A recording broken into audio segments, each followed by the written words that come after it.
1 to 10 तक number है। 1 2 3 4 5 6 7 8 9 and 10।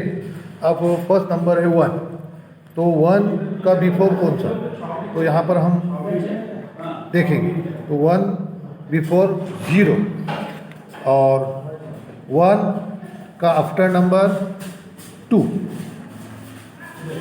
इस तरह ये 2 नंबर है, 2 का बिफोर नंबर 1 और 2 का आफ्टर नंबर 3। इस तरह ये 3 नंबर है, 3 नंबर का बिफोर नंबर है 2 नंबर और 3 का आफ्टर नंबर है 4 नंबर। अब 3 के बाद 4 का बिफोर नंबर है 3 और 4 का आफ्टर नंबर है 5। इस तरीके से नंबर 5 का बिफोर नंबर है 4 और 5 का आफ्टर नंबर है 6।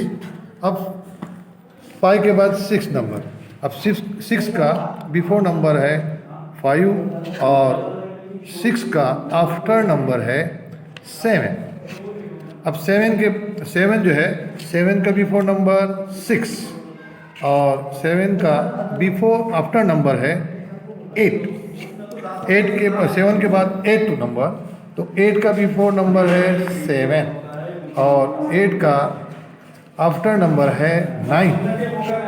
8 के बाद 9 का बिफोर नंबर है 8 और 9 का आफ्टर नंबर है 10।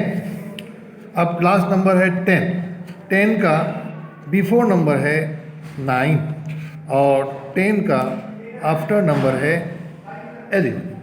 इस तरह हम बच्चों को बिफोर एंड आफ्टर नंबर आसानी के साथ सिखा सकते हैं।